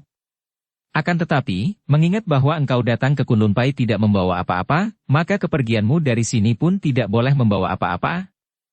Kalau Siang Hokiam berada bersamamu, harus kau tinggalkan pedang itu kepada Pinto. Demikian pula, segala benda lain yang kau bawa, kitab-kitab atau apa saja, harus ditinggalkan. Hal ini bukan sekali-kali karena Pinto ingin memilikinya, melainkan pertama, benda-benda itu hanya akan mendatangkan malapetaka padamu, dan daripada jatuh ke tangan kaum sesat sehingga mereka menjadi lebih lihai, lebih baik kami simpan atau kami hancurkan di Kunlun San. Kang Hong mengerutkan keningnya. Akan tetapi, pedang yang saya bawa ini adalah pemberian suhu, bukan hasil mencuri milik Kunlunpai. Kiang Tojin tersenyum dan mengangguk-ngangguk. Betul, akan tetapi Shinjiu Kiam-ong telah meninggal dunia di Kiam Koksan, karena itu semua peninggalannya harus ditinggalkan di Kiam Koksan pula. Biarpun engkau muridnya, tak boleh engkau membawanya pergi dari Kunlun San. Kalau saya menolak? Kiang Tojin mengerutkan alisnya dan mengangkat mukanya. Kang Hong, tak tahukah engkau bahwa peraturan kami ini demi keselamatanmu sendiri? Kalau engkau menolak, berarti engkau lupa akan budi dan Pinto terpaksa menggunakan kekerasan. Kang Hong dapat menyelami maksud hati Kiang Tojin dan dia makin kagum dan tunduk kepada Tosu Kunlunpai yang bijaksana dan cerdik ini. Akan tetapi untuk mengalah begitu saja dia merasa enggan. Apalagi tidak ada kesempatan yang lebih baik daripada berlatih melawan Kiang Tojin yang tidak mempunyai niat buruk terhadap dirinya. Biarpun dia berlatih dengan penolongnya yang berilmu tinggi ini. Maafkan saya, Totiang. Sebelum menyerahkan pedang ingin sekali saya menerima petunjuk Totiang dalam hal ilmu silat. Kiang Tojin tertawa. Hahaha, memang sejak dahulu engkau keras hati. Baiklah, Kang Hong. Kau boleh menyerangku, Pinto juga ingin melihat sampai di mana hasilmu berguru kepada mendiang Shinjiu Kiam-ong. Mulailah. Biarpun belum pernah mempergunakan kepandaian yang dipelajarinya selama 5 tahun itu untuk bertanding dalam pertempuran sungguh-sungguh, namun Kang Hong sudah menguasai dasar-dasar ilmu silat tinggi. Juga dia selalu ingat akan semua nasihat dan petunjuk suhunya. Ia ingat akan nasihat gurunya bahwa bagi seorang yang sudah tinggi ilmu silatnya, lebih baik diserang lebih dahulu daripada menyerang, karena lawan yang menyerang itu otomatis akan membuka bagian yang kosong sehingga mudah dimasuki dalam serangan balasan yang dilakukan otomatis pula. Karena dia tahu bahwa Kiang Tojin adalah lawan yang amat berat, maka setelah berseru keras dia maju memukul dengan gerakan perlahan dan hati-hati, hanya menggunakan 1/4 bagian perhatiannya saja untuk menyerang, yang 3/4 bagian dia cadangkan untuk penjagaan diri agar begitu lawannya membalas, dia dapat menghindar dengan elakan atau tangkisan. Wutut. Pukulan tangan kanannya menyambar, mendatangkan angin yang kuat. Bagus. Kiang Tojin berseru, kagum melihat kenyataan betapa kuat pukulan Kang Hong sehingga tidak mengecewakan menjadi murid Shinjiu Kiam-ong karena dia sendiri tidak akan sanggup melatih seorang murid selama 5 tahun sudah memiliki sinkang yang sedemikian kuatnya. Namun diam-diam dia kecewa menyaksikan gerakan-gerakan itu yang amat sederhana, padahal dia tadinya mengira bahwa ilmu silat yang diturunkan kakek Raja Pedang itu kepada muridnya tentu hebat. Melihat pukulannya hanya dielakkan Kiang Tojin dan ternyata Tosu itu sama sekali tidak membalasnya, bahkan jelas menanti serangan selanjutnya, tahulah Kang Hong bahwa Tosu penolongnya ini benar-benar hanya ingin mengujinya. Pujian yang keluar dari mulut Qiang Tojin itu membuat telinganya merah. Sudah jelas bahwa dia memukul dengan gerakan sederhana saja, bahkan dengan tenaga yang hanya seperempatnya, bagaimana bisa disebut bagus? Apakah Tosu penolongnya ini mengejeknya? Biarlah, kalau aku kalah biar kalah, roboh di tangan Tosu yang menjadi tokoh kedua Kunlun Pai ini, apalagi yang menjadi penolongnya, tidaklah amat memalukan. Maka dia berkata, Totiang, maafkan kelancanganku. Seruan ini dia tutup dengan gerakan menyerang. Kini Kang Hong tidak mau diejek untuk kedua kalinya. Ia mengerahkan sinkang dari pusarnya. Hawa panas meluncur cepat ke arah kedua lengannya dan dia mempergunakan ginkangnya. Tubuhnya melesat bagaikan kilat menyambar ke arah Qiang Tojin dan sekaligus dia memukulkan kedua tangannya dalam serangan berantai. Harus diketahui bahwa dalam silat tangan kosong, Kang Hong belum dapat dikatakan lihai. Ia hanya digembleng dengan pengertian dan gerakan dasar-dasar ilmu silat saja. Setiap gerakan tangan dan geseran kaki memang dapat dia lakukan dengan mahir, namun rangkaian ilmu silat belum banyak dia pelajari karena waktunya tidak mengizinkan. Dari suhunya dia hanya baru dapat memetik ilmu silat tangan kosong yang oleh gurunya dinamai San In Kun Hoat, ilmu silat awan gunung, yang diambil dari keadaan di puncak Kiam Kok San. Ilmu silat ini merupakan gerakan-gerakan inti ilmu silat tinggi, namun diatur amat sederhana sehingga hanya terdiri dari 8 buah jurus serangan saja. Dalam serangan kedua ini Kang Hong yang tidak mau diejek itu telah mempergunakan jurus yang disebut Siang Intuian, sepasang awan mendorong gunung. Kedua kakinya masih di udara ketika dia melompat, namun siap melakukan tendangan susulan sebagai perkembangan jurus ini, sedangkan kedua lengannya didorongkan ke depan secara bergantian sambil mengerahkan tenaga sinkang sekuatnya. Siwut! Siancai! Qiang Tojin terkejut bukan kepalang. Melihat tenaga pada serangan pertama tadi, dia sudah kagum, akan tetapi serangan kedua ini benar-benar membuat dia kaget karena serangan ini bukan merupakan serangan main-main dari seorang pemuda yang baru 5 tahun belajar ilmu silat. Serangan ini lebih pantas kalau dilakukan seorang tokoh persilatan yang sudah melatih diri selama puluhan tahun. Tenaga pukulan itu dapat dia ukur dari angin yang menyambar dan biarpun Qiang Tojin sendiri tidak berani menerima pukulan sehebat itu. Cepat Tosu itu meloncat ke samping dan memutar tubuh sambil mengangkat tangan karena melihat kedudukan tubuh Kang Hong di udara itu dia maklum bahwa pemuda ini akan melanjutkan jurus itu dengan tendangan. Dugaannya memang tepat dan baik dorongan tangan maupun tendangan Kang Hong banyak mengenai angin belaka, dan hanya berhasil membuat pakaian Tosu itu berkibar. Ketika serangan kedua ini gagal, Kang Hong yang khawatir kalau menerima serangan balasan, lalu menggunakan ginkangnya dan di udara tubuhnya sudah berjungkir balik dibarengi seruannya yang keras sekali. Tubuhnya berputaran di udara dan membalik, lalu meluncur turun dan langsung menyerang untuk ketiga kalinya ke arah Qiang Tojin yang masih berdiri terbelalak. Gaya serangan tadi saja sudah membayangkan ilmu silat yang luar biasa, apalagi tenaganya yang membuat kulit tubuhnya terasa pedas dan dingin sekali, kini menyaksikan ginkang sehebat itu Tosu ini melongo. Namun pada detik berikutnya, tubuh pemuda ini sudah meluncur dan menyerangnya dari atas seperti seekor burung Garuda menyambar. Sekali ini Kang Hong menggunakan jurus ke-8 atau jurus terakhir dari ilmu silat San In Kun Hoat, yaitu jurus yang disebut In Kang Hongi, awan menggetarkan angin dan hujan. Jurus inilah yang paling sukar dimainkan, karena keempat kaki tangan melakukan serangan dari atas secara bertubi-tubi. Kang Hong yang ingin memperlihatkan apa yang telah dia pelajari dari suhunya agar tidak dipandang rendah, telah menggerakkan kedua kakinya susul-menyusul menendang ke arah dada dan perut, disusul dengan hantaman tangan kiri yang terkepal ke arah leher dan akhirnya dengan jari terbuka ke arah ubun-ubun kepala lawannya. Benar-benar serangan yang amat hebat, cepat dan mengandung tenaga mujizat karena pada saat itu dia mempergunakan seluruh hawa sinkang di tubuhnya yang dia lancarkan melalui kedua tangan dan kakinya.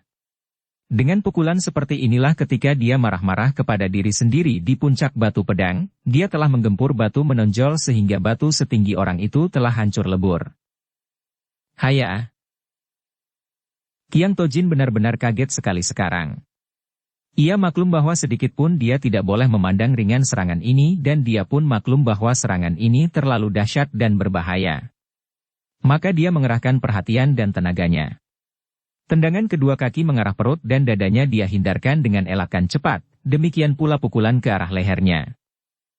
Akan tetapi tamparan ke ubun-ubunnya sedemikian cepat dan hebatnya sehingga amat berbahaya kalau dielakkan karena terkena sedikit saja bagian kepalanya tentu akan mendatangkan bencana hebat. Maka dia mengerahkan tenaganya, miringkan kepala dan tubuh kemudian secepat kilat dia menangkis tamparan itu sambil terus menangkap tangan Kang Hong yang terbuka. Qiang Tojin adalah seorang tokoh besar yang telah memiliki tingkat kepandaian amat tinggi, juga memiliki tenaga sinkang yang sukar dicari bandingnya. Maka amatlah mengherankan kalau kini menghadapi seorang muda yang baru belajar selama 5 tahun dia terpaksa harus berhati-hati dan mengerahkan tenaganya. Plak! Ai! Qiang Tojin berseru kaget sekali. Ketika dia menangkis tamparan Kang Hong dengan telapak tangannya, dia merasa seolah-olah lengannya tertindih tenaga yang amat kuat dan beratnya hampir tak kuat dia menahannya, yang membuat seluruh lengan sampai setengah dada terasa ngilu. Sebagai seorang yang sakti, tentu saja dia terkejut namun tidak kehilangan akal. Cepat dia memutar telapak tangannya bergerak, tubuh Kang Hong terbanting ke bawah.